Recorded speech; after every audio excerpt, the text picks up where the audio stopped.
The trouble with handkerchiefs, I've always maintained, is that they're too honest for their own good. They collect what you'd rather forget. Tears, blood, lipstick from kisses you shouldn't have stolen, and they do it without judgment or discretion. So when one arrived at our brownstone on West 35th Street on a Tuesday morning in October, wrapped in brown paper and tied with string that had seen better decades, I should have known it would collect more than its share of secrets before we were through with it. The messenger who delivered it had the look of a man who'd been paid to forget what he'd carried, which in my experience usually means whatever's in the package is worth remembering. I signed for it, tipped him a quarter, and watched him disappear down the street with the purposeful stride of someone eager to be elsewhere.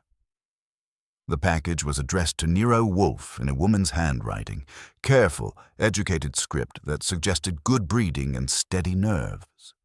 It was 9:30, which meant Wolfe was upstairs in the plant rooms with his orchids, following the sacred routine that has governed our household for more years than I care to count.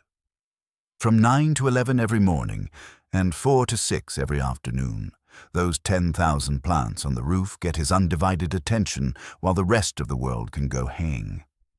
I've seen him ignore phone calls from the mayor, death threats from murderers, and once, memorably, a visit from a woman who claimed to be his long-lost daughter. The orchids come first, always, but a package addressed to him personally, delivered by a nervous messenger and wrapped with the kind of care that suggests precious cargo. That was worth investigating, routine or no routine. I carried it to the office and set it on his desk, that massive expanse of polished mahogany that serves as both workspace and fortress. The morning light streaming through the windows caught the string, revealing fibers that looked hand-twisted rather than machine-made. Someone had taken considerable trouble with the wrapping, which suggested they'd taken considerable trouble with the contents. The package was small, perhaps 6 inches square and an inch thick, but it had weight to it. Not the weight of metal or stone, but the weight of significance. I've handled enough evidence in my years with Wolfe to recognize when something matters, and this mattered to someone, enough to send it to the one man in New York who could unravel whatever mystery it contained. I was still studying it when Fritz appeared in the doorway, his expression carrying that particular blend of curiosity and disapproval he reserves for disruptions to the household routine. "A delivery, Archie?" he asked, though he could see perfectly well what it was. "Personal for Mr. Wolfe," I said. "Came by special messenger." Fritz nodded and withdrew to his kitchen, but I caught the slight frown that crossed his features. In a house where routine is religion, unexpected deliveries are minor heresies, and Fritz takes his role as keeper of the faith seriously. At precisely 11 o'clock, I heard the elevator descending from the plant rooms. Wolfe emerged with his usual measured pace, a man who understood that dignity requires proper timing. At 1/7 of a ton, he moved with the careful grace of someone who had long ago learned to make every step count. He surveyed the package on his desk with dark eyes that missed nothing, then settled into his custom-built chair with the satisfied sigh of a man returning to his proper element. "Good morning, Archie," he said, his voice carrying the slight accent that 40 years in America hadn't entirely erased. "I see we have correspondence." "We have a mystery," I corrected, gesturing to the package, delivered by a messenger who looked like he'd been paid to develop amnesia. No return address, but the handwriting suggests education, breeding, and steady nerves. Wolfe picked up the package and examined it with the same attention he might give to a rare orchid specimen. His fingers traced the careful knots in the string, the precise folds of the brown paper, the quality of the wrapping materials themselves. "Hand-twisted string," he murmured. "Good paper, properly folded. The sender values craftsmanship." He looked at me. "Your assessment of the handwriting?" "A woman's, probably educated, certainly careful, the kind who dots her I's and crosses her T's and means both literally and figuratively."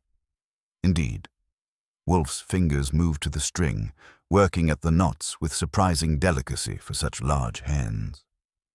"Shall we discover what requires such careful presentation?"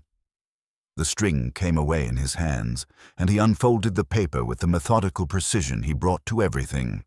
Inside was a small wooden box, the kind used for jewelry or other precious items, and beneath it, an envelope sealed with wax. Wolfe opened the box first. Inside, nestled on a bed of white silk, was a handkerchief. Not just any handkerchief.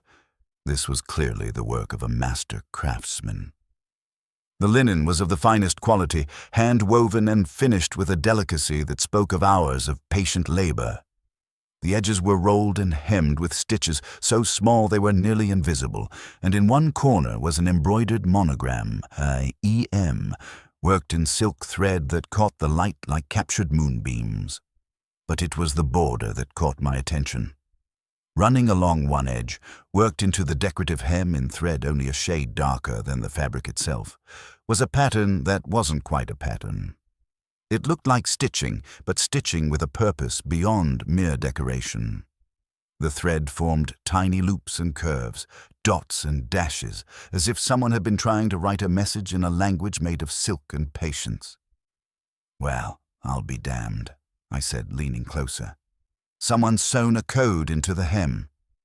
Wolfe's eyebrows rose a fraction of an inch, which for him was equivalent to jumping up and down with excitement. "A code, you say?" "Look at it," I said, pointing to the tiny stitches. "That's not random decoration. Those are deliberate patterns, dots, dashes, loops. Someone's trying to tell us something." Wolfe picked up the handkerchief and held it to the light, studying the mysterious stitches with the focused intensity he usually reserved for particularly challenging crossword puzzles. "Extraordinary," he murmured. "The workmanship is exceptional, but you're correct. This is not mere ornamentation. This is communication." He set the handkerchief aside and opened the envelope. Inside was a single sheet of cream-colored paper, expensive stock that whispered of quality and discretion. The handwriting was the same careful script from the address, but the message was brief and to the point. "Mr. Wolfe, my sister Eleanor died 3 weeks ago.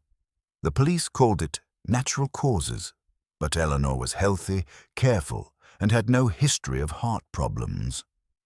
I found this handkerchief among her belongings, hidden in the lining of her favorite coat. Eleanor never sewed. She found needlework tedious and pointless, yet someone gave her this, or left it for her to find. I believe it contains a message, and I believe that message explains why she died. I will call at 2 o'clock this afternoon." Margaret Ashford Wolfe read the letter twice, then set it down beside the handkerchief. He leaned back in his chair, his fingers steepled under his chin, his gaze fixed on some point beyond the office walls where his mind was already working on the puzzle. "Interesting," he said finally. "A woman who despises needlework, found dead with a coded handkerchief hidden in her coat. The sister suspects murder, but the police see only natural causes. And someone took the trouble to create this little masterpiece just to communicate with a woman who wouldn't appreciate the artistry," I added, "which suggests the message was more important than the medium." "Precisely." Wolfe's gaze returned to the handkerchief. "The question, Archie, is whether the message was intended for Eleanor, or whether Eleanor was merely the messenger. You mean someone might have been using her to get a message to someone else?" "It's possible. Or perhaps the message was meant to be found after her death, by someone who would understand its significance." He looked at me. "What do you know of codes sewn into fabric?" "About as much as I know about the mating habits of Tibetan yaks," I admitted. "But I'm guessing it's not exactly a common practice." "Indeed not. It requires considerable skill, patience, and knowledge of both needlework and cryptography. This is not the work of an amateur." Wolfe picked up the handkerchief again, studying the tiny stitches with renewed interest. "The thread used for the code is silk, hand-dyed to match the linen as closely as possible. The stitches themselves follow a pattern. See here, these dots and dashes could represent letters, while these loops might indicate word breaks or punctuation. So you can read it?" "Not yet, but I believe it can be read. given sufficient time and attention. He set the handkerchief down mercifully. The question is whether we wish to invest that time and attention in Miss Ashford's problem. Before I could answer, the phone rang. I picked it up on the second ring, as is my custom. Nero Wolfe's office, Archie Goodwin speaking. Mr. Goodwin. The voice was crisp, professional, with just a hint of nervous energy beneath the surface. This is Margaret Ashford. I sent a package to Mr. Wolfe this morning. We received it, Miss Ashford, along with your note. Then you understand why I need to see him. May I come at 2 o'clock, as I indicated? I looked at Wolfe, who nodded slightly. 2 o'clock will be fine, Miss Ashford. Do you have our address? Yes, thank you. And Mr. Goodwin, please don't let anyone else handle the handkerchief. I have reason to believe there are people who would go to considerable lengths to prevent that message from being decoded. She hung up before I could ask what kind of lengths, or who might be willing to go to them. I replaced the receiver and looked at Wolfe. She's coming at 2, and she thinks someone might try to stop us from reading the code. Ah. Wolfe's expression brightened perceptibly. Then we have not merely a puzzle, but opposition. That elevates this from a curiosity to a case. He stood, a process that required both dignity and engineering. Archie, place the handkerchief in the safe. If Miss Ashford is correct about the potential for interference, we should take appropriate precautions. I opened the safe and placed the handkerchief inside, along with the letter and the wooden box. As I closed the heavy door and spun the combination lock, I found myself wondering what kind of message was worth killing for, and what kind of person would embroider murder into a piece of fine linen. One more thing, Archie, Wolfe said as he headed toward the dining room and Fritz's lunch preparations. Call Saul Panzer. If we're dealing with people who killed to protect secrets, we may need his particular talents before this matter is resolved. I reached for the phone, already composing the conversation in my head. Saul Panzer was the best freelance operative in New York, a small, quiet man who could follow a shadow through a hall of mirrors and never be seen. If Wolfe wanted him on standby, it meant he expected this case to get complicated fast. The handkerchief might have been safely locked away, but the mystery it represented was just beginning to unravel. And in my experience, when Nero Wolfe starts talking about opposition and calling in reinforcements, things are about to get very interesting indeed. At 2 o'clock sharp, the doorbell rang, and I went to answer it, wondering what kind of woman would trust a dead sister's secret to a square of embroidered linen, and whether she understood that some messages, once decoded, can never be forgotten. At 2 o'clock sharp, the doorbell announced Margaret Ashford's arrival with its customary discretion. Through the peephole, I could see a woman who had clearly spent considerable time and money learning how to look unflappable, even when her world was coming apart at the seams. She was somewhere in her middle 30s, dressed in a charcoal wool suit that whispered quality rather than shouting it, and she carried herself with the kind of controlled poise that comes from years of practice at not letting anyone see you sweat. I opened the door. Miss Ashford, right on time. Mr. Goodwin. Her voice was cultured, with the crisp edges of expensive education, but there was something underneath it, a tension that suggested she was holding herself together through sheer force of will. Thank you for seeing me. The pleasure's ours. Come in and make yourself comfortable. Mr. Wolfe is expecting you. She stepped into the hall, and I noticed the way her eyes catalogued everything, the exits, the sight lines, the potential hiding places. This was a woman who had recently learned to think like prey, and the lesson hadn't taken easily. Her handbag was expensive leather, held with both hands in a grip that was just a little too tight. I led her to the office, where Wolfe sat behind his desk like a judge prepared to hear testimony. He inclined his head slightly, his version of a bow, but remained seated, as was his custom with everyone short of visiting royalty. Miss Ashford, please be seated. She took the red leather chair to the left of his desk, settling into it with careful grace. Her posture was perfect, her hands folded neatly in her lap, but I caught the slight tremor in her left hand before she clasped it with her right. "You received my package," she began. "We did. And your note. The handkerchief is secure." Wolfe's dark eyes studied her with the intensity he usually reserved for particularly interesting orchid specimens. "Before we discuss codes sewn into linen, tell me about your sister Eleanor, the circumstances of her death." Margaret Ashford took a breath that was just a fraction too deep. Eleanor was 31 years old and worked as a research analyst for Meridian Industries. She was brilliant, degrees from Vassar and Cambridge, fluent in 6 languages, with a mind like a steel trap. She was also healthy, careful, and had no history of heart problems. "Yet she died of cardiac arrest," Wolfe observed. So the medical examiner concluded. Dr. Harrison Webb signed the death certificate. No autopsy was performed. Her voice remained steady, but her knuckles had gone white. Eleanor was found dead in her apartment on a Thursday morning by her housekeeper. She had attended a company dinner the night before, returned home around 10:30, and was discovered the next morning slumped over her desk in her study. "What was she working on when she died?" I asked. "That's just it. No one knows. Her desk was clear except for a single sheet of paper with what looked like random numbers and letters. The police assumed it was work-related and returned it to Meridian Industries along with her other professional materials." Wolfe's eyebrows rose slightly. "You didn't see this paper?" "By the time I arrived, everything had been cleared away. Meridian's security department was very thorough."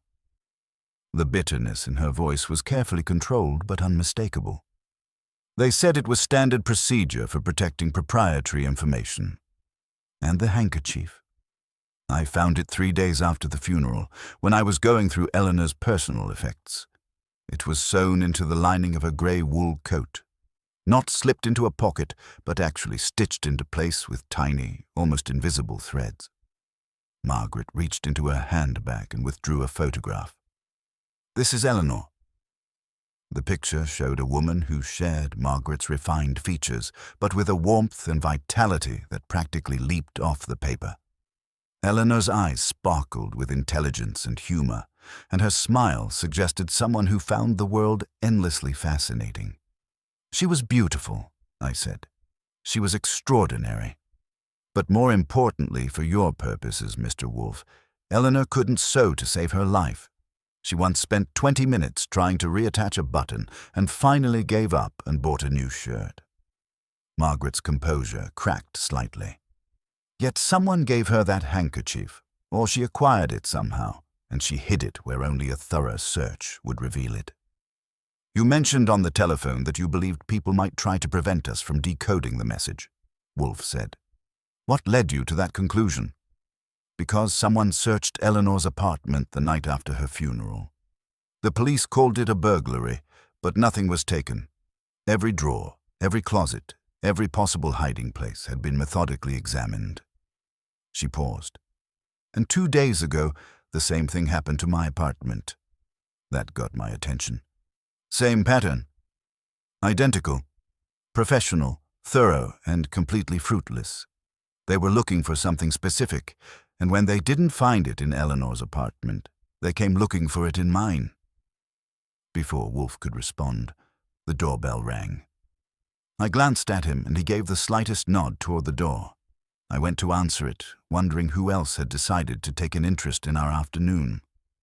Through the peephole, I saw a man in his 40s wearing a suit that cost more than most people's cars and an expression that suggested he was used to getting his way. He had the kind of smooth confidence that comes from having other people solve your problems for you, but there was something in his eyes that didn't match the expensive packaging. I opened the door. "Yes." "Mr. Goodwin, I'm Simon Dreer, representing Meridian Industries. I understand you're in possession of certain materials that belong to one of our former employees." "That would depend on which materials and which employee," I said. "Would you like to come in and be more specific?" He stepped inside without waiting for a second invitation, his gaze taking inventory of everything within sight. Eleanor Ashford. We understand her sister has brought you some items that may contain proprietary information. I led him to the office, where his appearance caused Margaret to stiffen visibly. Wolfe regarded the newcomer with the expression he usually reserved for people who interrupted his meals. "Mr. Wolfe," Dreer said, producing a business card with a flourish. "Simon Dreer, Chief Security Officer for Meridian Industries. I'm here about the handkerchief." "Are you indeed?" Wolfe's voice could have frozen champagne. "And what interest does Meridian Industries have in ladies' accessories?" The item in question was found among the effects of a former employee who had access to sensitive information. Company policy requires that all such materials be returned for proper evaluation. Dreer's smile was all teeth and no warmth. "I'm sure you understand the need for corporate security." "I understand the need for many things," Wolfe said. "Corporate security is not among them. Miss Ashford brought the handkerchief to me as a private citizen disposing of her sister's personal effects. Unless you have documentation proving corporate ownership, your interest is noted but irrelevant." Dreer's smile faltered slightly. "Mr. Wolfe, Meridian Industries has resources that could make this situation very complicated for everyone involved. We prefer cooperation to confrontation." "How thoughtful. I prefer competence to threats, but we rarely get what we prefer." Wolfe's gaze shifted to Margaret, who was watching the exchange with fascination and fear in equal measure. "Miss Ashford, do you wish to surrender the handkerchief to Mr. Dreer?" "Absolutely not." "Then the matter is settled. Mr. Dreer, you may inform Meridian Industries that I have the handkerchief, that I intend to examine it thoroughly, and that any attempt to interfere with my investigation will be met with appropriate measures." Wolfe's voice carried the finality of a judge pronouncing sentence. "Good day." Dreer stood for a moment, clearly unused to being dismissed so summarily. His gaze moved from Wolfe to Margaret to me, and I could practically see him calculating odds and options. "This isn't over," he said finally. "It is for today," Wolfe replied. "Archie, show Mr. Dreer out." I escorted him to the door, noting the way he memorized details of the brownstone's layout as we walked. At the threshold, he turned back to me. "Your employer is making a mistake," he said quietly. "Meridian Industries protects its interests very thoroughly." "So does Mr. Wolfe," I replied, and closed the door firmly behind him. When I returned to the office, Margaret was staring at Wolfe with something approaching awe. "How did he know to come here?" "Because secrecy undertaken by amateurs is rarely secret for long," Wolfe said. "A messenger is followed, a telephone is monitored, a doorman is questioned. Or perhaps, more simply, Mr. Dreer took one look at your determination and assumed you would come to me. What do we do now? Now, Miss Ashford, you engage my services officially. My fee is $50 per day plus expenses, with a retainer of $1,000. You will answer all questions completely and honestly, follow my instructions precisely, and under no circumstances surrender any of your sister's effects to Mr. Dreer or anyone else from Meridian Industries." She reached for her checkbook without hesitation. "Done." "Excellent. Archie, call Saul Panzer. If Meridian Industries is prepared to make house calls, we may need his particular talents." Wolfe stood, signaling the end of the interview. "Miss Ashford, I will examine the handkerchief this afternoon and begin decoding the message. You will return tomorrow at 2 o'clock for a full report." As I showed Margaret Ashford to the door, I found myself wondering what kind of secret was worth embroidering into silk, and whether we were about to discover that some messages are too dangerous to decode. The brownstone's usual tranquility had been shattered, and I had the distinct feeling that Mr. Dreer's visit was just the opening move in a game whose rules we didn't yet understand. But that was fine by me. Nero Wolfe had built his reputation on understanding games that no one else could figure out, and I had built mine on making sure he had all the pieces he needed to win them. The handkerchief was waiting in the safe, its coded message as mysterious as ever. But now, We knew that someone was willing to break into apartments and make threats to keep that message from being read, which in my experience usually means the message is worth reading. The morning after Simon Dreer's unwelcome visit brought two developments that transformed our handkerchief mystery from an intriguing puzzle into something considerably more urgent.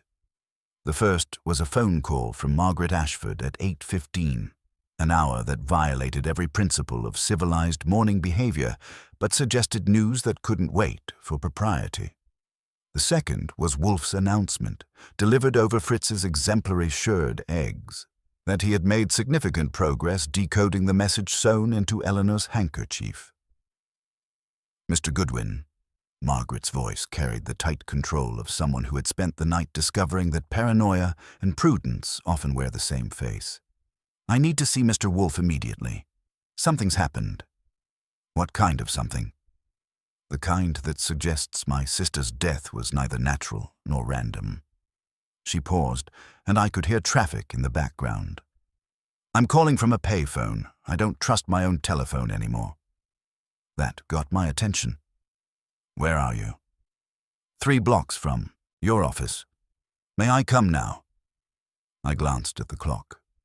Wolfe wouldn't descend from the plant rooms for another 2 hours, but Margaret Ashford's voice carried the unmistakable note of someone who had stumbled onto something that wouldn't wait for orchid schedules. "Come ahead. I'll brief Mr. Wolfe and have him see you when he comes down." She arrived within minutes, and one look at her face told me that whatever she discovered had shaken her considerably.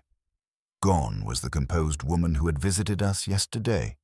In her place was someone who had learned to look over her shoulder and check locks twice. "They're not just interested in the handkerchief," she said without preamble as I led her to the office. "They're actively hunting for it, and for me." "Who's hunting?" "That's what I need to tell Mr. Wolfe. I've identified at least 4 people who have been systematically approaching me since Eleanor's death, each with a different strategy but all seeking the same thing: access to Eleanor's personal effects." She set her handbag on the floor with hands that trembled slightly, and I found something else among Eleanor's belongings: a list. At 11 o'clock, Wolfe descended from his communion with the orchids to find Margaret Ashford and me waiting with the kind of expectant tension that usually precedes either revelations or explosions. He settled into his chair, noted Margaret's obvious distress with a slight raising of his eyebrows, and turned his attention to the manila envelope I had placed on his desk.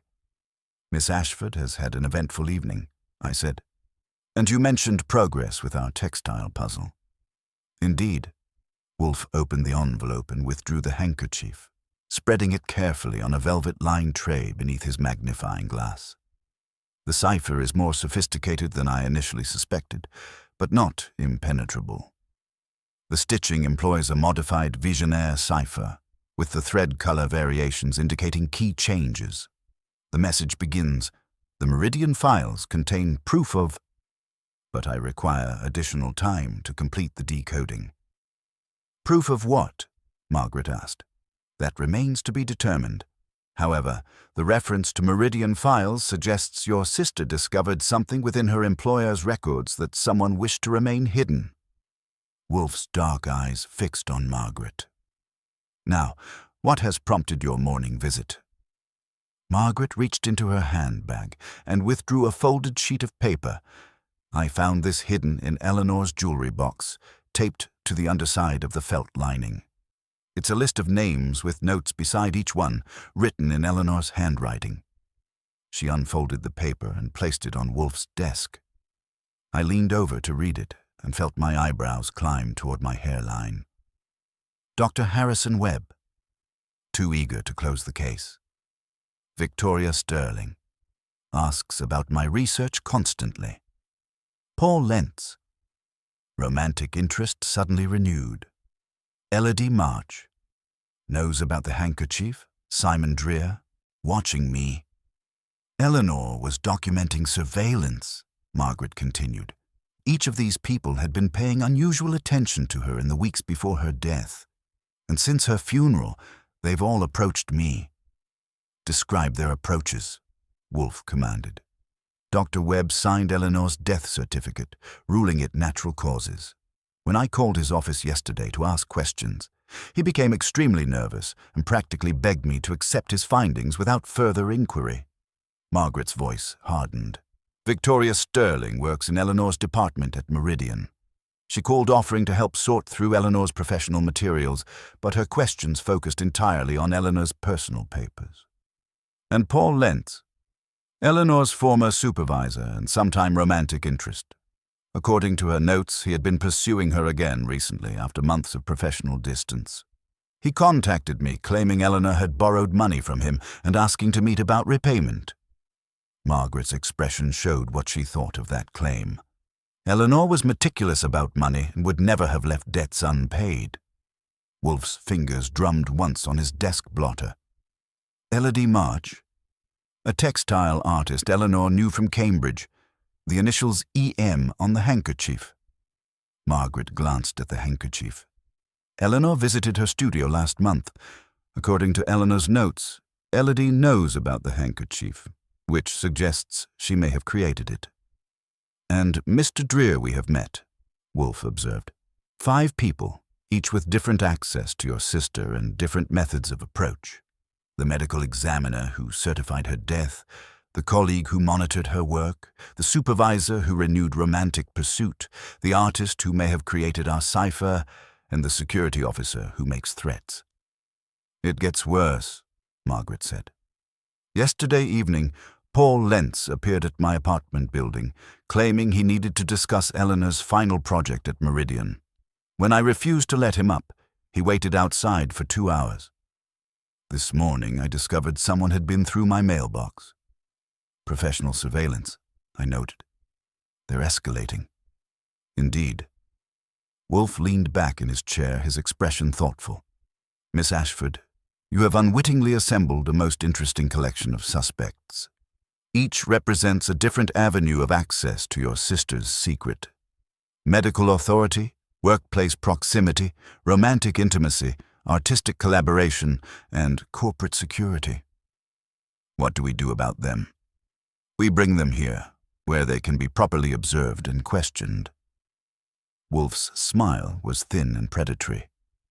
Archie, contact each of the 5 individuals on Miss Ashford's list. Inform Dr. Webb that we have questions about Eleanor's death certificate. Tell Miss Sterling we require her expertise in reviewing Eleanor's professional materials.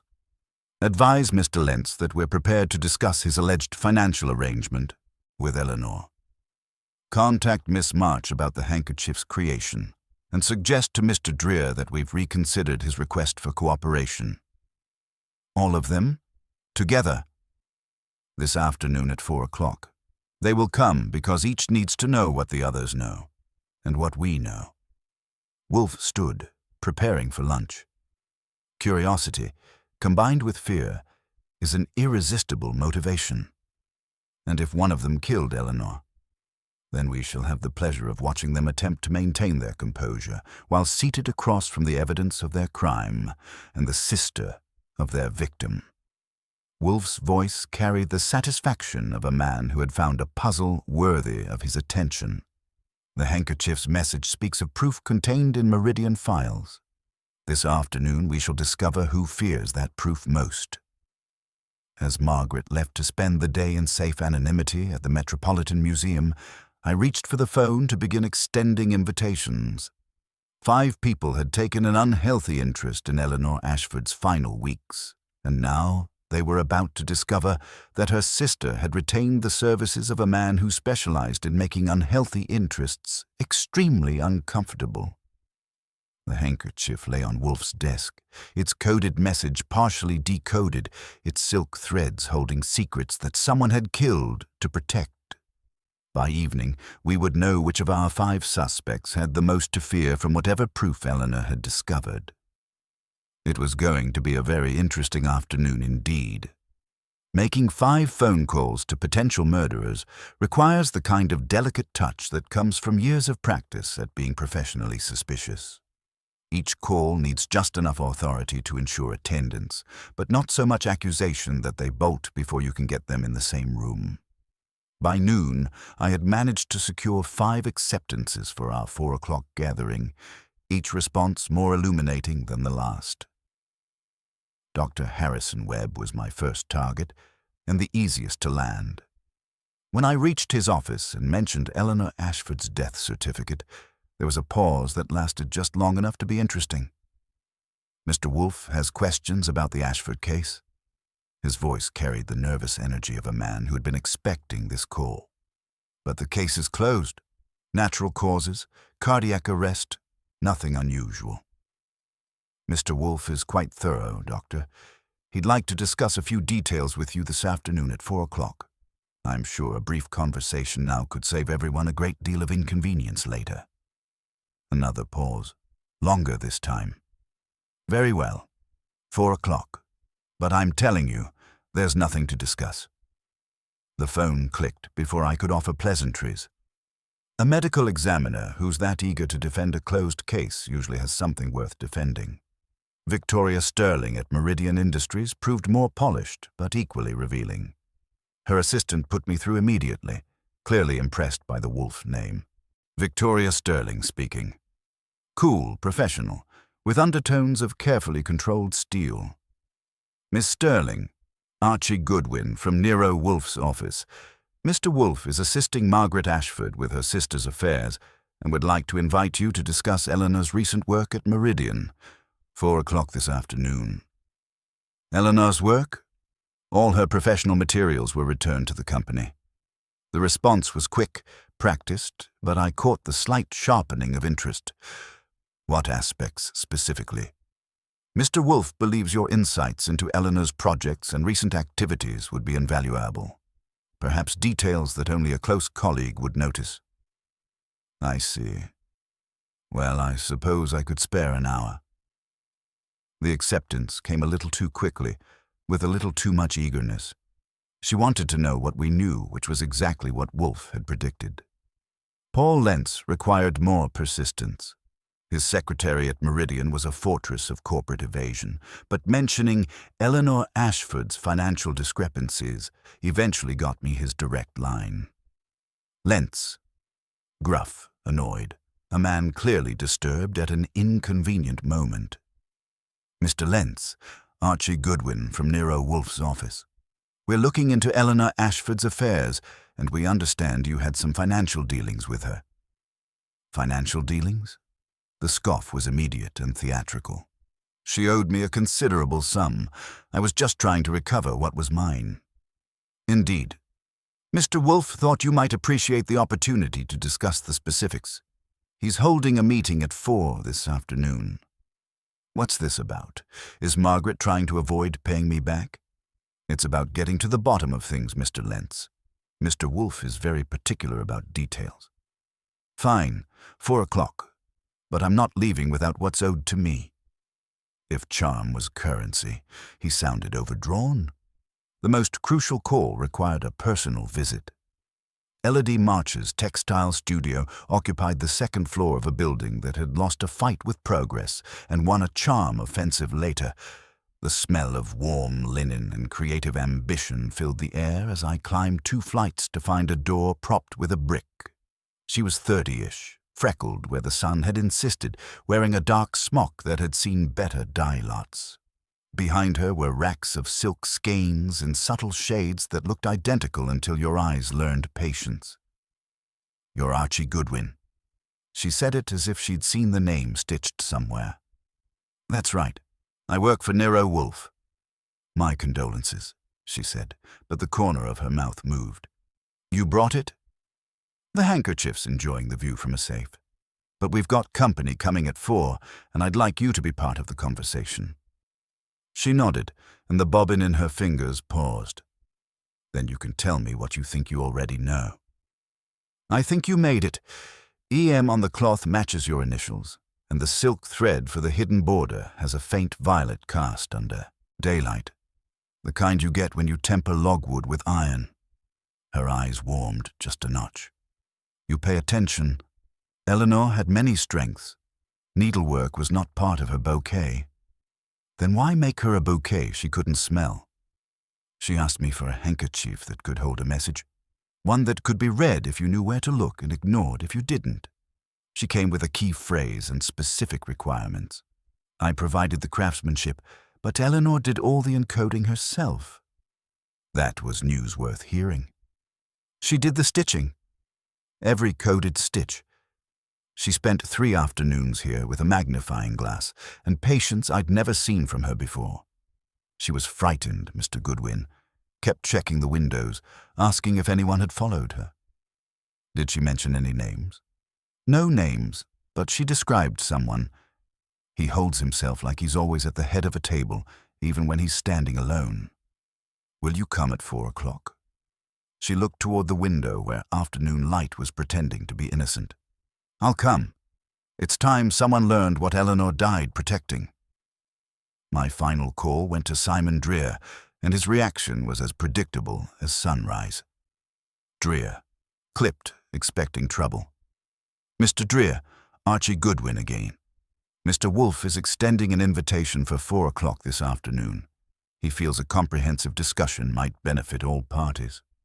I told you yesterday, Goodwin, this is a corporate matter. Indeed, and your attendance will ensure Meridian's interests are fully represented. Mr. Wolfe is quite persuasive when he puts his mind to it. A sigh of exasperation. Fine, 4 o'clock, but don't expect me to be happy about it. With my 5 invitations extended, I had 3 hours for background research. A few well-placed calls to contacts in various professional circles yielded interesting intelligence that Wolfe would want before our guests arrived. Dr. Webb had been under pressure lately to reduce the backlog of cases requiring full autopsy, which might explain his hasty ruling on Eleanor's death. Victoria Sterling had been passed over for promotion 3 times in 2 years, each time in favor of someone with fewer credentials but better political connections. Paul Lentz had recently been transferred to special projects, usually indicating either promotion or professional exile, and his recent divorce had left him in considerable financial difficulty. On my way back to the brownstone, I picked up a tale. Grey Plymouth, with a driver whose hat brim thought it was being subtle. I used a deli on 9th Avenue for cover and called Saul Panzer. Morning, Saul said. I've got a Plymouth with a hat. East side of 9th, shadowing my appetite. Want to make a new friend? He's not invisible, Saul said after I described the car. Don't bring him home. I'll take him to the park. By 3:30, the office looked like a respectable trap. The red leather chairs were positioned with malice. Aforethought, Fritz had produced refreshments that would make confession seem like dessert, and Wolfe had completed his decoding of the Handkerchief's message. The cipher reveals systematic falsification of test results for something called Project Nightingale, he told me as we prepared for our guests. Eleanor discovered evidence of corporate malfeasance that has cost lives. The message indicates where additional proof can be found. And one of our 5 visitors killed her to keep that quiet. Perhaps. Or perhaps Eleanor's death was natural, and one or more of our guests seeks to profit from the aftermath. Wolfe glanced toward the safe. Either way, this afternoon should prove illuminating. At 3:40, the doorbell began its audition. By 4 o'clock, we would have 5 suspects, 1 textile artist, and a decoded message that someone had thought worth killing for. The brownstone's usual tranquility was about to become a pressure cooker, and Nero Wolfe would be stirring the pot. I just had to make sure the lid didn't blow off before he was ready. At 4 o'clock sharp, Wolfe's office resembled a carefully orchestrated trap, with our 5 guests arranged in the red leather chairs like pieces on a chessboard. Each had positioned themselves with the calculated awareness of people who trusted no one and suspected everyone. Dr. Harrison Webb clutching his medical bag like armor, Victoria Sterling maintaining perfect posture with her back to the wall, Paul Lentz sprawling with false casualness while his eyes catalogued every detail, Simon Dreer claiming the chair nearest the door for strategic advantage, and Elodie March perched alertly as if prepared for flight. Wolfe surveyed his assembled suspects with the measured attention he usually reserved for particularly interesting orchid specimens.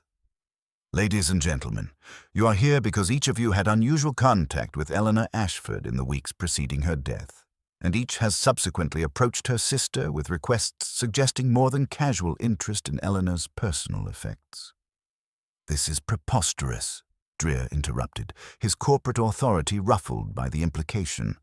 I represent Meridian Industries' legitimate security interests, nothing more. Indeed, Dr. Webb represents medical authority that certified Eleanor's death as natural causes without autopsy. Miss Sterling represents workplace proximity that monitored Eleanor's recent projects. Mr. Lentz represents renewed romantic interest, coinciding with Eleanor's final investigations. Miss March represents artistic collaboration in creating the coded handkerchief found among Eleanor's belongings. Wolfe's dark eyes moved deliberately from face to face. Each of you possessed unique access to Eleanor's activities, and each now seeks to control the aftermath of her death. The revelation about the coded handkerchief sent visible tremors through the group. Victoria Sterling's composure cracked slightly. Paul Lentz stopped his restless fidgeting, and Dr. Webb's grip on his medical bag tightened perceptibly. The cipher, Wolfe continued with deliberate precision, reveals Eleanor's discovery of systematic falsification of test results for Project Nightingale, along with evidence that additional proof can be found in specific Meridian files. Project Nightingale is classified, Dreer said quickly. Any unauthorized access would constitute grounds for termination, prosecution, or perhaps more permanent silencing. Wolfe's voice carried the weight of absolute certainty. Eleanor discovered corporate malfeasance that endangered lives, encoded her findings in silk thread, and died within days of completing her investigation. The interrogation proceeded with Wolfe's characteristic methodical precision. He pressed Dr. Webb on the unusual haste of his death certification, challenged Victoria Sterling on her knowledge of classified projects, questioned Paul Lentz about his convenient financial claims, and cornered Simon Dreer about Meridian's aggressive tactics. Through it all, Elodie March confirmed Eleanor's fear and her own role in creating the handkerchief, describing Eleanor's nervous attention to windows and shadows during their working sessions. It was during Fritz's impeccable service of coffee and small cakes that I noticed the first sign of violation. The jade paperweight that habitually occupied the northwest corner of Wolfe's desk, a gift from a grateful client who had preferred anonymity to publicity, was missing. In its place lay only a slight depression in the leather desk pad, barely visible unless you knew what belonged there. I caught Wolfe's attention with a meaningful glance toward the empty space. His expression remained unchanged, but the slight tightening around his eyes indicated he had registered the absence. "Fritz," Wolfe said with casual authority, "when you dusted this morning, did you move the jade paperweight?" "No, sir. I cleaned around it as always." Fritz's voice carried the puzzlement of someone whose sacred routine had been questioned. "It was in position when I finished at 10 o'clock, which meant someone had taken it between 10 this morning and 4 this afternoon. Someone who had been in the office while we were occupied elsewhere. I studied our 5 guests, looking for telltale signs of nervous guilt, but they were all focused on their refreshments with the intense concentration of people trying not to appear suspicious." "How unfortunate," Wolfe observed. "The piece had considerable sentimental value." "Perhaps it was misplaced," Dr. Webb suggested with forced helpfulness that usually accompanies guilty knowledge. "Perhaps. Or perhaps someone wished to acquire a memento of their visit." Wolfe's gaze moved deliberately across each face. "Archie, please verify the safe's contents." I opened the safe with theatrical care, conscious that 5 pairs of eyes were tracking my every movement. The handkerchief remained in its protective box. Eleanor's letter was undisturbed, and Wolfe's decoding notes appeared intact. But something was wrong. The papers were arranged differently than I had left them, not dramatically, but enough to notice if you paid attention to details that mattered. "Everything appears secure," I reported, closing the safe and spinning the combination lock. But as I turned back to our guests, Fritz appeared in the doorway with the expression he reserved for household irregularities that violated natural order. "Mr. Wolfe," he said with careful formality, "I must report a disturbance in the kitchen. The grains of paradise jar has been moved from its proper position between cumin and white pepper to a location between white pepper and coriander. Additionally, there are fingerprint impressions in flour dust on the jar's lid, impressions made by a left hand." The silence that followed was profound. Fritz's observational skills were legendary in our household. His mother's father had taught him to bake bread, and a lifetime of precise measurement had trained his eye to detect the slightest displacement. "When did you last access the spice cabinet?" Wolfe inquired. 9:30 this morning, preparing ingredients for lunch. The jar was properly positioned then. I was absent from the kitchen for 30 minutes at 2:15 for marketing. I made a quick mental inventory. During Fritz's absence, any of our current guests could have gained access through careful timing and knowledge of our routines. But the left-hand detail was significant. Not everyone writes or handles objects with their non-dominant hand. "Dr. Webb," I said casually, "would you mind passing me that pen from the side table?" He reached automatically with his right hand, then noticed my attention and switched to his left with obvious discomfort. "I'm naturally ambidextrous," he said unconvincingly. "How convenient for a medical examiner," Wolfe observed. "Precision with either hand would be professionally advantageous." I continued my casual observations. Victoria Sterling poured her coffee left-handed with surgical precision but didn't drink it. Paul Lentz transferred his cup from right to left hand without thinking, then caught himself and switched back when he realized I was watching. Most tellingly, when I deliberately dropped a spoon near his chair, he bent instinctively to retrieve it, bracing his left palm against the carpet for balance. The whirl pattern of his palm print was clearly visible in the carpet's fine nap, and when he straightened, I noticed a faint violet smudge on his left thumb. Barely perceptible unless you were looking for traces of hand-dyed silk thread. "Mr. Lentz," Wolfe said with deceptive mildness, "your recent transfer to special projects at Meridian, was that a promotion or a lateral reassignment?" "Promotion, naturally." But his voice lacked conviction, and his left hand, unconsciously, moved to his jacket pocket, which seemed heavier than when he had arrived. "And your expertise in textile analysis? Unusual for a project supervisor, I would think." "I don't know what you're implying." "I'm implying that someone in this room possessed both the knowledge to recognize the significance of Eleanor's handkerchief and the desperation to risk searching my office during our gathering." Wolfe stood with deliberate gravity. "Someone who handles delicate materials with practiced precision, who understands the value of seemingly innocent objects, and who fears exposure enough to take considerable risks."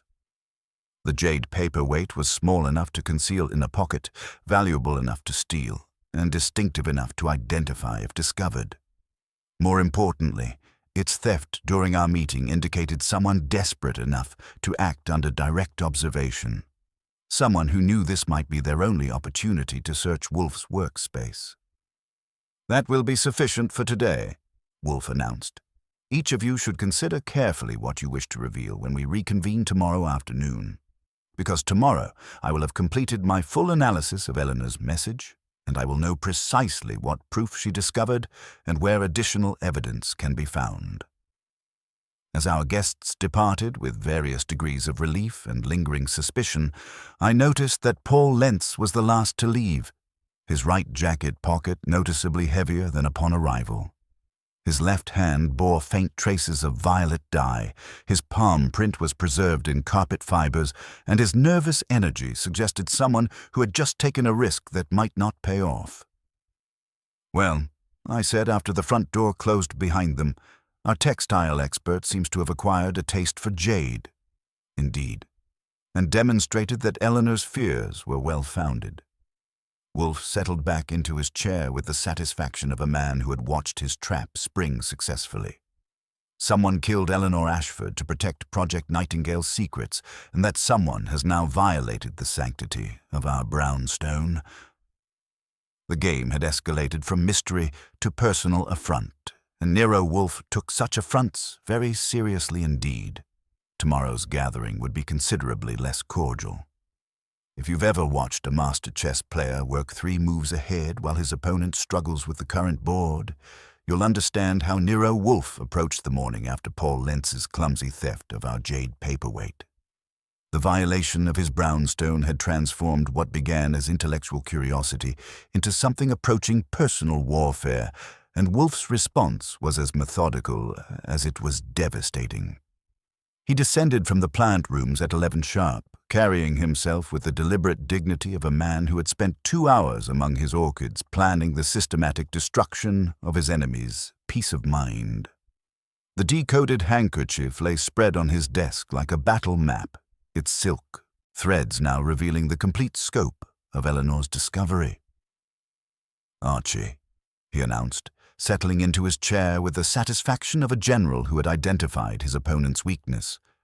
"Project Nightingale is more than corporate malfeasance. It is systematic murder disguised as pharmaceutical progress." The decoded message was damning in its precision. Eleanor had discovered that Meridian Industries had falsified clinical trial data for a new cardiac medication, deliberately concealing evidence that the drug caused fatal heart attacks in a small but measurable percentage of patients.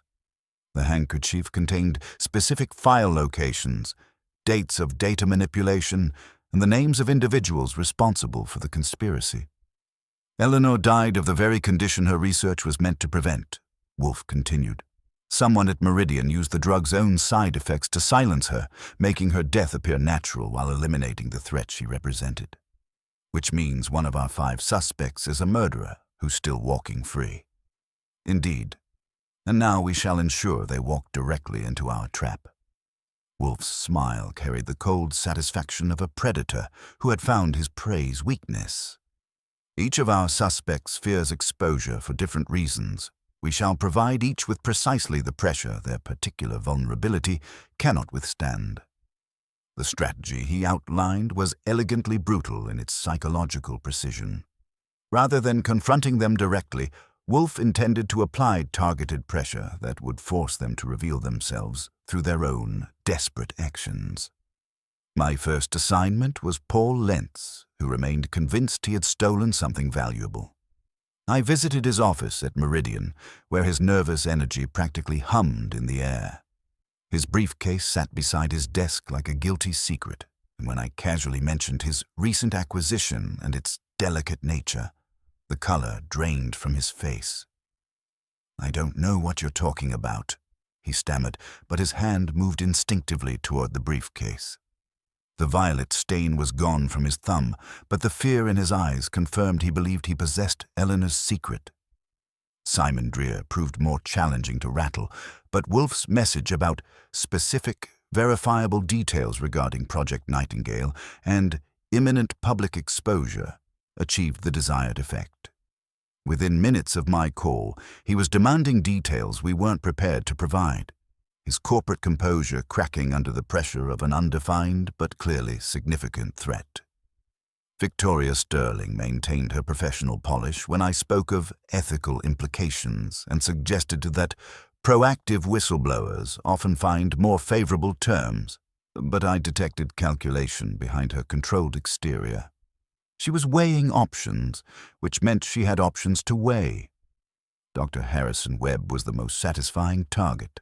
When I suggested that Wolfe disputed his diagnosis of Eleanor's death and that a public inquiry might prove damaging to his reputation, his medical authority crumbled like wet paper. He knew his hasty certification wouldn't survive scrutiny, and the knowledge terrified him. Only Elodie March seemed genuinely relieved when I explained that Eleanor's message was being decoded and the truth would finally emerge. Her reaction confirmed what I had suspected. She was an unwilling participant who had been manipulated rather than a willing conspirator. By evening, Wolfe's positioning had achieved its intended effect. Each suspect now believed we possessed specific evidence of their involvement, and each was calculating their options for survival. The brownstone's phone rang constantly as various parties attempted to negotiate, threaten, or bargain their way out of the trap Wolfe had constructed. "Tomorrow," Wolfe announced as Fritz served dinner with his usual impeccable timing, "we shall discover which of our suspects values their freedom more than their silence. The pressure we have applied today will force them to choose between confession and conspiracy, and that choice will reveal Eleanor's killer. And if they choose conspiracy, then they will find that Nero Wolfe is considerably more formidable an opponent than a dead woman with a needle and thread." His voice carried the finality of a judge pronouncing sentence. "Eleanor Ashford encoded her death warrant in silk and thread. Tomorrow we shall ensure it becomes someone else's." The brownstone settled into evening quiet, but it was the quiet of a trap waiting to spring. Somewhere in the city, 5 people were discovering that their carefully constructed lies were no match for a fat man's methodical intelligence, and his assistant's talent for making uncomfortable questions sound like casual conversation. Eleanor's handkerchief had spoken its truth. Now it was time for the living to answer. At 4 o'clock sharp, Wolfe's office had been transformed into something resembling a tribunal, where justice wore a 1/7 of a ton suit and spoke with the measured precision of a man who had spent considerable time arranging the pieces of a very deadly puzzle. The red leather chairs formed a precise semicircle facing his desk, each positioned to ensure that no one could avoid anyone else's gaze, while providing Wolfe with an unobstructed view of every nervous gesture and guilty tell. Fritz had prepared refreshments with his usual impeccable attention, though I noticed he had chosen the second-best china, a subtle indication that he considered our guests unworthy of the household's finest hospitality. Saul Panzer occupied a chair in the front room with a newspaper he wasn't reading, his presence serving as both insurance and intimidation for anyone contemplating an unscheduled departure. Our 5 suspects arrived within minutes of each other, each carrying the particular weight of people who had spent a sleepless night discovering that their carefully constructed lies were no match for Nero Wolfe's methodical intelligence. Dr. Harrison Webb clutched his medical bag like a talisman, his usual professional authority replaced by the nervous energy of a man whose competence was about to be dissected in public. Victoria Sterling maintained her corporate composure, but the slight tremor in her hands as she arranged her papers revealed the cracks in her polished facade. Paul Lentz sat rigidly upright, his briefcase positioned like a shield, the violet stain now gone from his thumb but the guilt still written in his eyes. Simon Dreer had claimed the chair nearest the door, his security training evident in the way he catalogued exits and potential threats. Only Elodie March seemed genuinely composed, her artist's eye taking in the scene with professional interest rather than personal terror. Margaret Ashford occupied the chair closest to Wolfe's desk, her presence serving as both witness and reminder of what was at stake. The decoded handkerchief lay spread on a velvet-lined tray beneath Wolfe's magnifying glass, its silk threads now revealing their complete secret to anyone with eyes to see and the intelligence to understand what they were seeing. Wolfe surveyed his assembled audience with the measured satisfaction of a chess master who had spent considerable time positioning his pieces for checkmate. He let the silence stretch until it became a living thing in the room, pressing down on guilty consciences with the weight of inevitable revelation. "Ladies and gentlemen," he began, his voice carrying the authority of absolute certainty, "we are here to discuss the systematic murder of Eleanor Ashford and the conspiracy that made it both necessary and profitable for those who orchestrated it." The word murder sent visible shockwaves through the group. Dr. Webb's medical bag slipped from his grip, Victoria Sterling's papers scattered across her lap, and Paul Lentz's rigid posture collapsed into defensive hunching. Only Dreer attempted to maintain his corporate bluster. "This is preposterous," he interjected. "Eleanor Ashford died of natural causes. The medical examiner," Wolfe interrupted with silken menace. signed a death certificate within 12 hours of discovery, certifying cardiac arrest as the cause of death without autopsy, without toxicology screening, and without the thorough investigation such an unusual death should have warranted. His dark eyes fixed on Dr. Webb. "Dr. Webb, you received a telephone call at 9:30 on the morning Eleanor's body was discovered. The call lasted 1 minute and 13 seconds. Who called you?" Webb's face had gone the color of old parchment. There was pressure to clear the backlog. Natural causes seemed obvious. "Natural causes become obvious when someone makes them obvious," Wolfe observed. "Eleanor Ashford died of cardiac arrest, induced by the very drug she was investigating, a medication whose lethal side effects were deliberately concealed by Meridian Industries through systematic falsification of clinical trial data." He lifted the handkerchief, holding it so the afternoon light illuminated the coded stitches. Her final message, encoded in silk thread through Miss March's skilled craftsmanship, contains irrefutable evidence of this conspiracy. Project Nightingale's Phase 3 cardiac trials showed fatal arrhythmias in a significant percentage of patients. These results were systematically altered.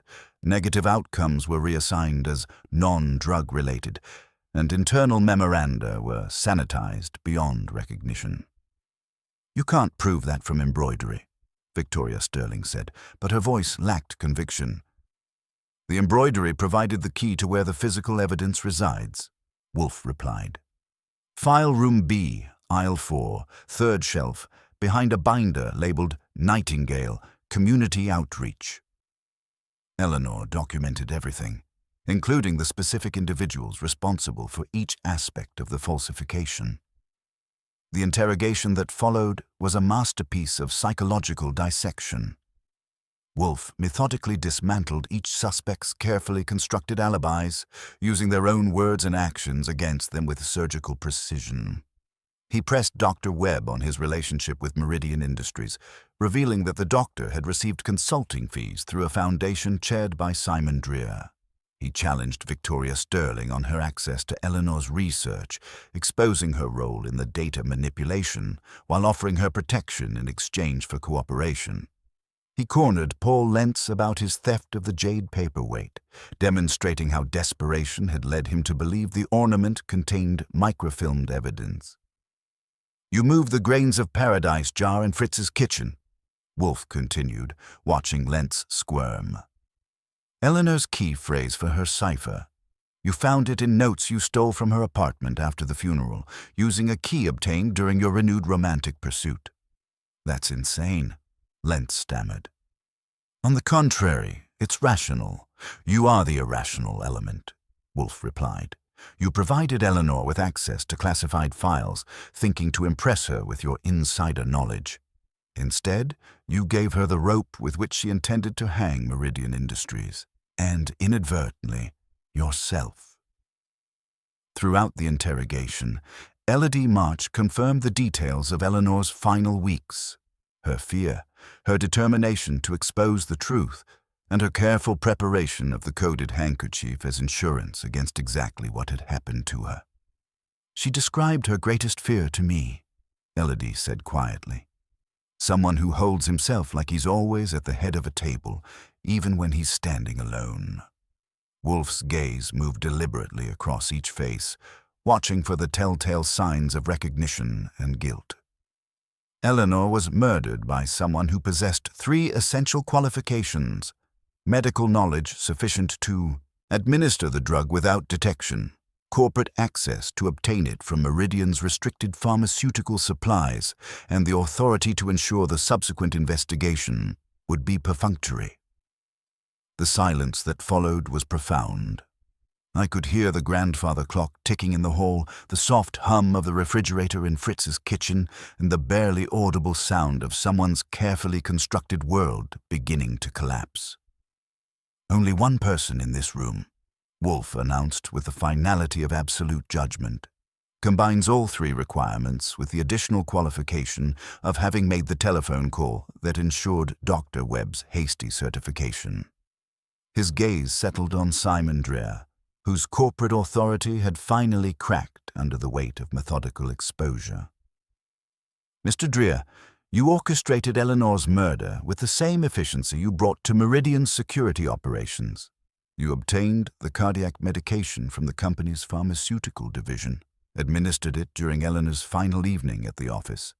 She stayed late that Thursday, working alone as was her habit, and then ensured the medical examination would be cursory and conclusive.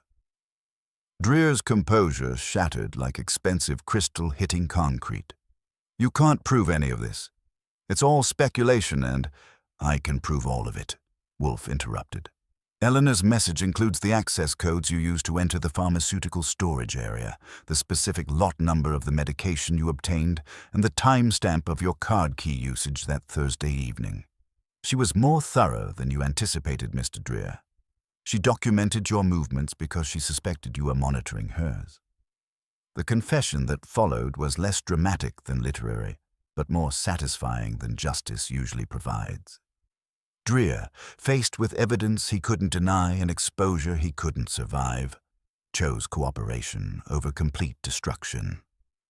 The details he provided filled in the remaining gaps in Eleanor's investigation, confirming her suspicions about the scope of Meridian's conspiracy and the number of lives their falsified data had cost. As Inspector Kramer's men led Simon Dreer away in handcuffs, Margaret Ashford sat quietly in her chair, tears streaming down her face. Not from grief, but from the profound relief of finally knowing the truth about her sister's death. The handkerchief will be returned to you, Wolfe told her as the office emptied of suspects and law enforcement. Eleanor's needlework has served its purpose. She would have been proud, Margaret said softly. She always said the truth was like a good spice. It required the right palate to appreciate, but once tasted, it was impossible to forget.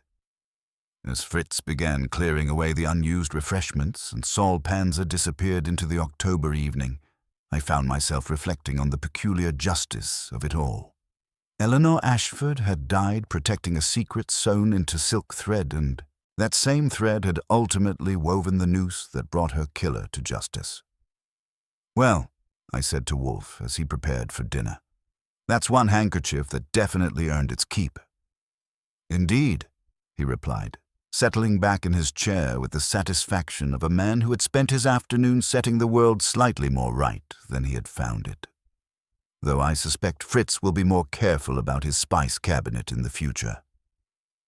The brownstone settled into its evening quiet. The kind of peaceful silence that comes after truth has been served with the same precision Fritz brought to his cooking. Eleanor's secret was finally safe, and her killer would spend considerable time contemplating the wisdom of underestimating both a dead woman's determination and a fat man's methodical intelligence.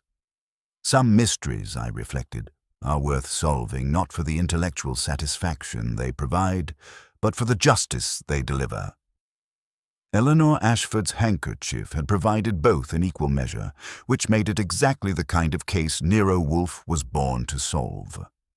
The silence in Wolfe's office had weight to it, the kind that settles over a room when everyone present understands that the next word spoken will change everything. Our 5 suspects sat in their red leather chairs like pieces on a chessboard, each one calculating odds that had already been decided by a fat man who specialized in making the impossible seem inevitable. Wolfe surveyed his assembled audience with the measured satisfaction of a conductor preparing to lead his orchestra through a particularly complex finale.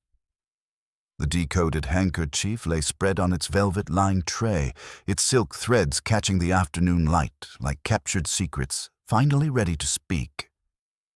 The complete architecture of murder. Ladies and gentlemen, Wolfe began, his voice carrying the authority of absolute certainty.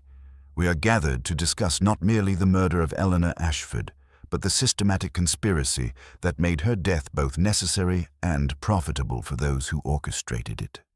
He lifted the handkerchief with deliberate ceremony. This innocent square of linen contains the complete blueprint of corporate malfeasance that reaches far beyond a single death into the deliberate endangerment of thousands of innocent lives.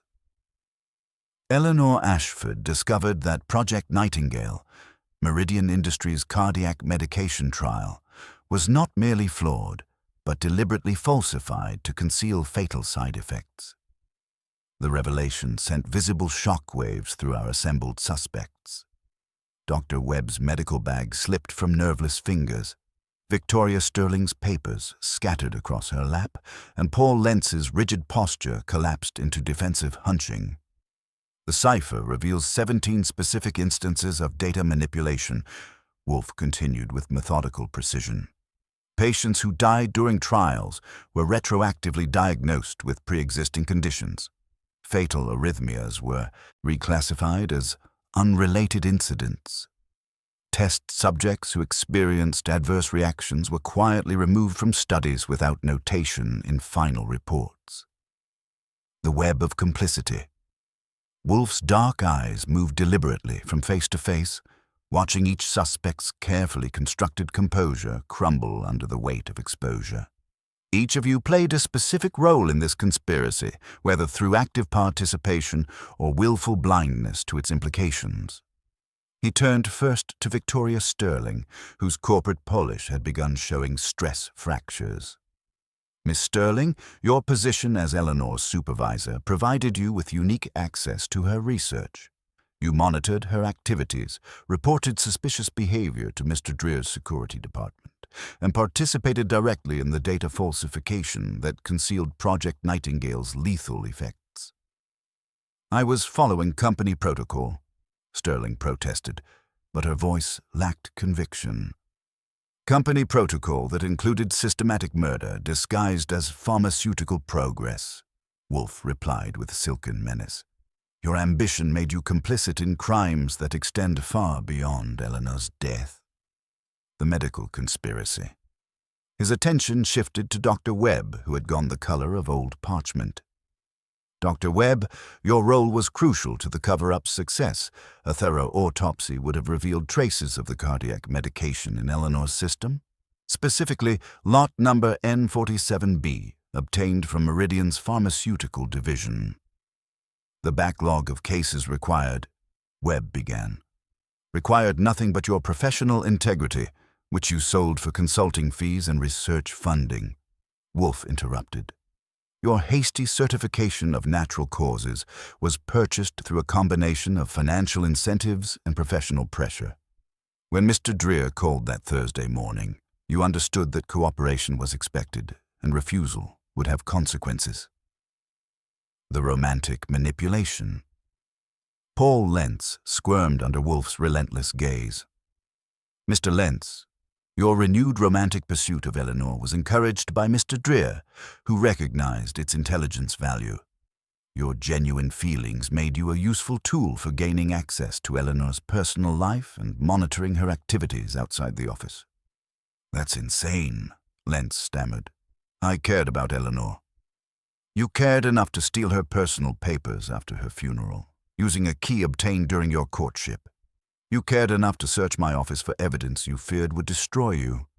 Your desperation led you to believe that a jade paperweight might contain microfilmed secrets. Wolfe's voice carried contempt. Your theft of the Grains of Paradise cipher key from Eleanor's notes revealed both your guilt and your incompetence. The architect of death. Finally, Wolfe's attention settled on Simon Dreer, whose corporate authority had begun showing cracks under the systematic exposure. Mr. Dreer, you orchestrated this entire conspiracy with the same efficiency you brought to Meridian's security operations. You identified Eleanor as a threat when her mathematical analysis revealed the statistical anomalies that exposed Project Nightingale's falsified data. Dreer's composure was fracturing visibly, but he attempted one final bluff. You can't prove any of this speculation. I can prove all of it, Wolfe interrupted with finality. Eleanor's message includes the access codes you used to enter the pharmaceutical storage area, the specific lot number of the medication you obtained, and the timestamp of your card key usage that Thursday evening. She documented your movements because she suspected you were monitoring hers.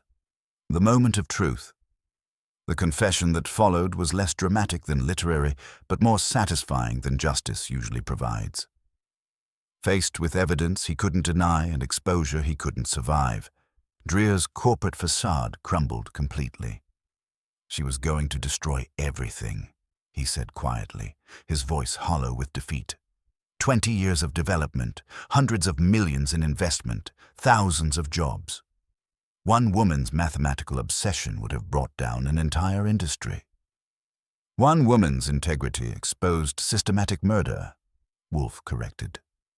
Eleanor Ashford died of the very condition her research was meant to prevent: cardiac arrest induced by the drug whose lethal side effects you had spent months concealing. Eleanor's final victory, Margaret Ashford, sat quietly through the revelation, tears streaming down her face, not from grief, but from the profound relief of finally understanding her sister's courage and sacrifice. Eleanor knew she was in danger, Wolfe explained gently. She created multiple copies of her evidence, distributed them through various channels, and established safety deposit boxes containing physical proof of the conspiracy. The handkerchief was merely one element of a comprehensive insurance policy designed to ensure the truth would survive, even if she didn't. Elodie March spoke for the first time since the interrogation began. She told me it was insurance against forgetting. She said that sometimes the most important messages had to be hidden in plain sight, where only the right person would know to look for them. And she was correct, Wolfe observed. The handkerchief's innocent appearance concealed evidence that will destroy Meridian Industries and bring justice for Eleanor and the countless victims of this conspiracy. The Reckoning. As Inspector Kramer's men led Simon Dreer away in handcuffs, the office began to empty of suspects and law enforcement.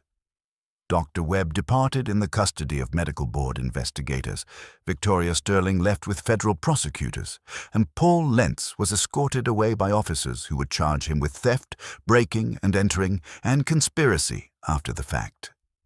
The handkerchief lay on Wolfe's desk, its coded message finally revealed, its terrible secret finally told.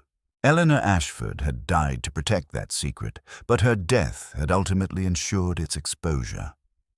"She always said that good work would speak for itself," Margaret murmured, holding the wooden box that had started this entire investigation.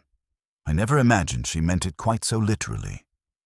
"Your sister possessed remarkable courage and intelligence," Wolfe replied. "She faced certain death to protect thousands of innocent lives. That is a legacy worthy of remembrance." As the brownstone began its return to tranquility, I found myself reflecting on the peculiar justice of it all. Eleanor Ashford had sewn her own death warrant into silk and thread, but that same needlework had ultimately woven the noose that brought her killers to justice.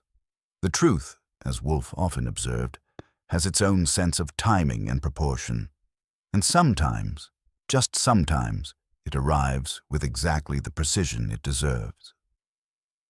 The trouble with justice, I've discovered, is that it leaves a peculiar silence in its wake. Not the comfortable quiet of a job well done, but the hollow echo of lives irrevocably changed by the simple act of telling the truth. By 6 o'clock, our office had been cleared of federal agents, medical board investigators, and one very subdued Inspector Kramer, who departed with his usual symphony of snorts and disclaimers, but carrying enough evidence to keep a dozen prosecutors busy through the next election cycle. The restoration of sacred order. Fritz moved through the brownstone with the methodical precision of a man restoring a cathedral after vandalism. The red leather chairs were returned to their exact positions, not approximately, but exactly, because Fritz understood that civilization depended on such details. The second-best china was cleared away and replaced by the everyday service, a subtle indication that our guests had been unworthy of the household's finest hospitality. Most importantly, the grains of paradise jar had been restored to its proper position between cumin and white pepper in the spice cabinet. Fritz had spent considerable time with a soft cloth and mineral oil, removing every trace of Paul Lentz's desperate fingerprints from the lid. The natural order of his kitchen domain was once again intact, and the violation had been erased as thoroughly as if it had never occurred. "Will there be anything else this evening, Mr. Wolfe?" he asked, though we all knew the question was purely ceremonial. Dinner would be served at 7:30 sharp, as it had been every evening for more years than I cared to count, and the household routine would resume its sacred rhythm. "Perhaps something particularly satisfying for dinner, Fritz. Justice served properly deserves appropriate accompaniment." Fritz's smile carried the warmth of a man who understood that some victories required celebration, even quiet ones. "I have been preparing coq au vin since this morning, sir. I had the feeling it would be an appropriate evening for it." Margaret's farewell. Margaret Ashford had lingered after the official departure, standing by Wolfe's desk as if committing the scene to memory. The globe that never moves, the bookshelf with books that show no signs of handling, the green-shaded lamp that puts everyone's conscience on display. She held the wooden box containing Eleanor's handkerchief like a medal no one wants to earn. "Mr. Wolfe," she said, her voice steady now but carrying the weight of someone who had learned terrible truths about the world, "I don't know how to thank you. You've given Eleanor justice, but more than that, you've given her death meaning." Wolfe inclined his head slightly, his version of a bow, and replied with uncharacteristic gentleness, "Your sister possessed remarkable courage and intelligence, Miss Ashford. Her death was tragic, but her sacrifice will save thousands of others from similar fates. That is a legacy worthy of remembrance." "She always said that good work would speak for itself," Margaret murmured, clutching the box. I never imagined she meant it quite so literally. As she prepared to leave, she pressed an envelope into my hands. Payment for services rendered, though the real payment had been watching Simon Dreer led away in handcuffs. "If you ever need anything," she began, then stopped. "People always offer what they don't have, and what Nero Wolfe needs is never on anyone's shelf." I escorted her to the door, noting that Saul Panza materialized from somewhere to ensure her taxi wasn't wearing a grey Plymouth's attitude. The brownstone's security had been compromised once. It wouldn't happen again on his watch. The reckoning. The afternoon's revelations would ripple outward like stones thrown into still water. Meridian Industries would face federal investigation, criminal prosecution, and civil lawsuits that would likely destroy the company entirely. Project Nightingale would be terminated immediately, preventing the drug from reaching market and claiming additional victims. Simon Dreer would spend the next decade or so contemplating the wisdom of underestimating both a dead woman's determination and a fat man's methodical intelligence. Dr. Harrison Webb would discover that the phrase "standard of care" had real meaning and that he had fallen considerably short of it. Victoria Sterling would learn that corporate loyalty was a poor substitute for personal integrity when federal prosecutors came calling. Paul Lentz would sing his heart out to anyone willing to listen, trading information for reduced charges with the enthusiasm of a man who had finally realized he was in over his head. But the real victory belonged to Eleanor Ashford, whose mathematical precision had revealed patterns of deception that regulatory agencies had missed, and whose courage in documenting those patterns would serve as a model for future whistleblowers. The evening's peace. At 7:30 sharp, Fritz announced dinner with his customary grace.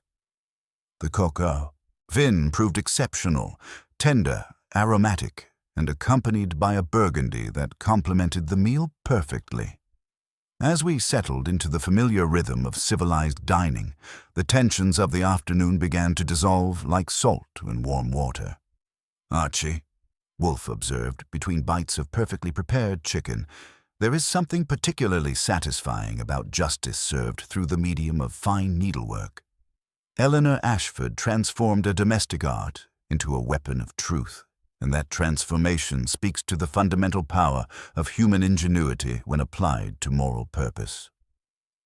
She also proved that the most dangerous secrets are sometimes hidden in the most innocent places, I replied. Who would suspect that a handkerchief could bring down an entire corporation? Someone who understood that appearances often deceive, but truth always reveals itself to those with the patience to look for it. Wolfe raised his wine glass in a subtle toast.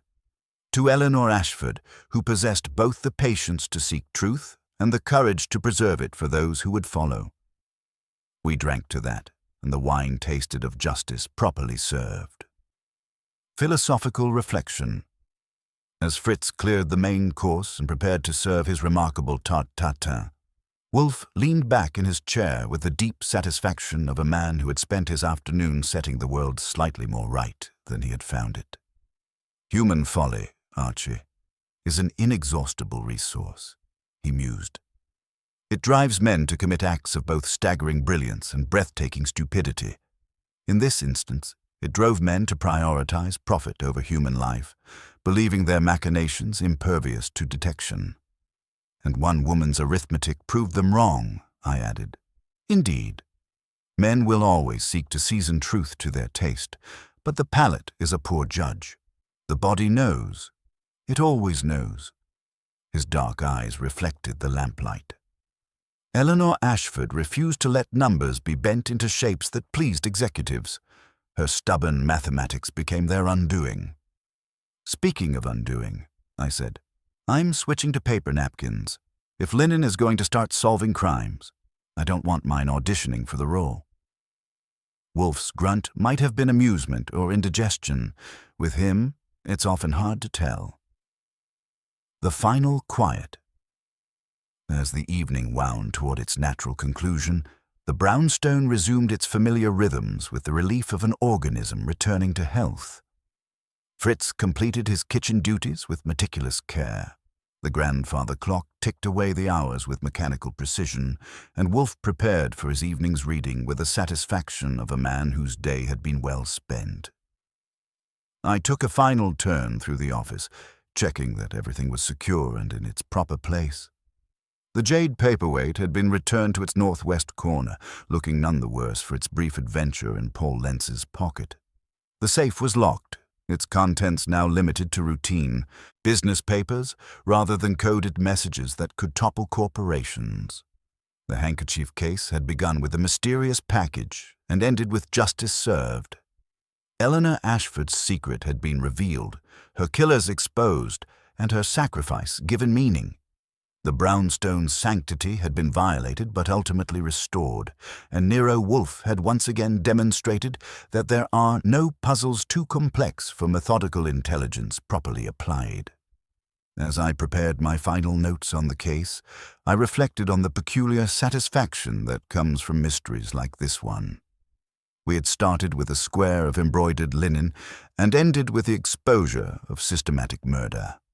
We had begun with questions about needlework and concluded with answers about justice. Some cases are worth solving for the intellectual challenge they present. Others are worth solving for the justice they deliver. Eleanor Ashford's handkerchief had provided both in equal measure, which made it exactly the kind of case that reminded me why I'd chosen to spend my career working for a fat man who specialized in making the impossible seem inevitable. The truth, as Wolfe often observed, has its own sense of timing and proportion, and sometimes, just sometimes, it arrives embroidered in silk thread by a woman brave enough to die for it.